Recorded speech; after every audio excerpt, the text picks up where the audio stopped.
Hey everyone, Haz here. Today I'll be doing another one of my Champion Relevancy videos. Next up we got Archangel. I think Archangel has had a bit of a resurgence over the past year or two. There's been less and less bleed and poison immune champs, which means that Archangel just shines so much more. And we'll have a look at the numbers between his favourable and unfavourable matchups and as far as immunities go. But as far as Archangel goes, he's great. He's got a bunch of utility, and he's got some really great damage in the right matchups. I would say that while he's not synergy dependent at all, he does benefit quite a lot from his awakened ability, having that passive heal block and reducing the opponent's ability accuracy when he has neurotoxins up, as well as the Horseman thing is a big deal as well. But let's get into his abilities. By far the biggest thing for me is his ability accuracy modification immunity. That's really handy in so many matchups like Magneto, which you'll see later. Additionally, I think you guys know how he works. Places bleeds, places poisons, converts that to neurotoxins. Also, he reduces tenacity chance with his bleeds, so that's really nice as well. So yeah, he's just got a bunch of stuff. He is a pretty old champ. I believe he was released in 2016 or 2017, so a few years ago. And he's still pretty great. So we'll get into this Magneto fight. I'm kind of highlighting the fact that his ability accuracy can't be decreased, which means that against matchups like Magneto and stuff that would otherwise decrease your ability accuracy, like strength in numbers, for example, he can just completely ignore because his ability accuracy can't be modified. It can't be decreased. So he's still got all of his normal chances. It's just that ability accuracy reduction isn't even there. Another thing is that even though Magneto has 90% bleed resistance, the neurotoxins means that it kind of ignores that. Alright, now we're just going to do a standard damage showcase against Winter Soldier. Just got some attack synergies here between Magneto and Cyclops. Nothing much really. This is not a Horseman, just standard Archangel. We're just going to see how he does. I will say in this fight I was getting pretty good bleed and poison RNG. As far as most fights go, non-Horseman, this was pretty good. I believe I finished the fight in about 70 hits, but it could have been a lot less than that if I didn't throw so many special ones and constantly throw heavy attacks. If I just did parry heavy and then backed off a little bit, it would have been probably 50 hits or less. So this fight can be done in a lot less hits, but I wasn't really going for hits. I was mainly going for, I guess, just speed, just showing how fast it would go. But yeah, his damage is phenomenal if the opponent is not immune to bleed or poison. Even if they're poison immune, his bleeds can still stack up to 8, even 9, 10, 11, and then that starts to do pretty decent damage, but it's nothing compared to his neurotoxins. And then when you consider the utility adds on top of that, when you get him awakened, the passive heal block, which is so amazing, and the reducing ability accuracy is he's just so good. He's so good. He's really good. He's really simple to play, just parry heavy. Doesn't need any synergies again. He does benefit from being awakened, but it doesn't really matter what sig he is really. Some people say preferably Sig 112, but I have seen a few people, and I kind of agree with them, saying that it doesn't really need that because at Sig 1 or Sig 20, he only needs 4 neurotoxins to get that full 100% ability accuracy reduction, whereas at 112 he only needs 3. And I think it was a video by Simula67, which I will try and link down below if I can find it. Up next we have some Cavalier event quest. This is the Mutant quest. I'll just be showing some quick Apocalypse. I didn't show much of Apocalypse's how he deals with the Cavalier Q node, just because I kind of want to focus more on his utility rather than how he deals in these event quests. But he does do quite well, just for anyone wondering. But for Archangel, I will show he actually does work really well for that, and I'll also show some how his Purify works as well. I did want to talk about how he can reduce tenacity, ability accuracy. Unfortunately, my 5-star Archangel is unawakened, just like my 6-star Archangel. They're both unawakened, which sucks. I could use a gem on my 5-star, but I haven't yet. I don't know. They're both generic gems, so I'm kind of just waiting for maybe someone better to use it on. Not really sure yet. But even unawakened, he's still really good. just that awakened ability gives you the passive heal block, the ability accuracy reduction, so that's kind of what you get with that, and that's what I want from Archangel in the future. But yeah, we're going to go ahead and have a look at this next fight. This is going to be Horseman gameplay with Archangel. So yeah, he's really good as a Horseman. It's not even like it's not even his synergy effects, like having the neurotoxin stun duration increased or the chance to pause neurotoxins on heavy attacks. It's not that, it's the increased offensive ability accuracy that he gets from being a Horseman that is just so good for Archangel.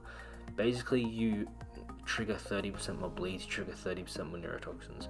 There's just so much more damage, and therefore, because of the neurotoxins, there's so much more utility as well. It's much more reliable to get that utility, and it's much more potent as well. You can keep it up for longer because it's reliable, and that is so important for Archangel. As well, you get the unblockable and purifying a debuff, and you purify debuff when you convert neurotoxins. So that as well is really nice, having that unblockable. That means you can just go straight into a heavy attack, get some neurotoxins, and throw a special one immediately.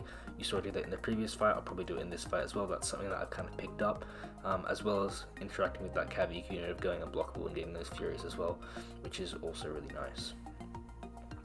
Aside from that, he gets the bleed resistance, he gets the unstoppable when struck, which I did already use, and he gets the prowess as well, but none of those really help as much as the ability accuracy in my opinion. Alright, now we're in 6.1.1. I'm going to show the tenacity counter that he has for Agent Venom. So I think one thing that's important to note in this is that it's all up to RNG. You can get like no bleeds like every single time, which I have a fight that I will show where I just get pretty unlucky with the bleeds, and in which case he doesn't really counter it that well. But in this fight, he gets a few bleeds like right there, 4, that's 100% cancellation of that Purify, and then after that it's pretty easy to keep up, especially if he's awake and you're reducing that ability accuracy. But even if he's unawakened, it's still kind of easy to keep up. You'll see throughout this fight, even though I do kind of slip up a couple times, he does still generally do it like a kind of like right there. Generally, he does kind of a good job at it. You can see he's pretty much already down. It's been like, what, 20 hits. So he's melting this Agent Venom. Again, another slip up there, but it's okay. Managed to get the fight down. Now next, we're going to have a look at this other fight in 6.1.1, which is, it's the same fight, but it's just showing how different the fight can go if you just don't get good RNG when you start off. That's the big thing. You just get really unlucky. So same thing, gets purified, I go back in, and then I do a heavy attack, no bleeds, that's okay. Purify again, and then I go back in, do another heavy attack. And then you'll just see, like, I just don't get many bleeds at all from any of my heavy attacks. While this is kind of uncommon, like to get just like pretty much no bleeds like ever, like usually after the first couple heavies you get like 2 or 3 bleeds, and obviously he's shrugging them off, so that doesn't help either. But generally speaking, he's while he is RNG dependent, even like without a Horseman, he's still pretty, like, he's usable, he's great even like without a Horseman if you get like okay RNG. But this is just like, yeah, when you combine the Purify and the bad RNG, it's just not great. If it was a Horseman, it would be better, but he's not, so it's not. Now I move on to like his Awakened ability and why I think it's so important for him. So, as you probably know, he gets a passive heal block via neurotoxins. In addition to that, each neurotoxin also lowers the opponent's ability accuracy by a certain percentage based on SIG level. And obviously that's great for all sorts of nodes and interactions that you can think of. But I think one of the big things that I did want to point out is his actual SIG level. So I'll pull up Aunt May here, but you can see the SIG level. It goes from 25.07 to 40% reduction in ability accuracy. And so if you had him at SIG 1, you would need 4 neurotoxins to get that 100% ability accuracy reduction. You can see that for SIG 112 it's 33.4%, which after 3 neurotoxins is a full 100%, as opposed to the previous 1 to 111 SIGs, which would grant 4 neurotoxins a 100% ability accuracy reduction. So I think in the past, this was something to be debated. I think most people thought, Sig 112 was ideal, but I do think that over time my opinion has changed on this, as we've seen champs like Apocalypse come out who have the ability to give him increased ability accuracy. He's now able to get that 4th neurotoxin much more quickly, and even if he's not a Horseman, getting that 4th neurotoxin is like almost in the same heavy, or if not in the next heavy. So it's not much difference at all, and if you can save those 6 cents for someone like Omega Red, then you could be doing yourself a favor in the long run. So I think if you awaken him, he's definitely worth a mutant gem. I'd say arguably worth a generic. I'm still tossing up on mine just because I haven't got all the champs that I want currently, so I don't have the full selection to choose from, but I do think he is worth awakening. As far as how he fits in the meta, I think he does a pretty good job. He cancels out a lot of nodes with his ability accuracy reduction, can counter Purify, has some really good damage, and it's like mostly passive from the neurotoxin, so that's great for like damage caps. So overall, he's pretty solidified in the meta right now. And aside from that, like in the future, I think he'll do pretty well in the future as well, just based on the current trend of champs that aren't all immune to bleed or poison. If that trend even somewhat continues, then he's going to be still an MVP for a lot of stuff. But yeah, this has been Archangel, phenomenal champion. I would definitely put him in top 5 mutant. He's very close to top 3, but in my opinion that goes to Colossus, Omega Red, and Magneto if you're on suicides. But Archangel is arguably 4th or 5th, definitely. Thanks for watching, hope you enjoyed.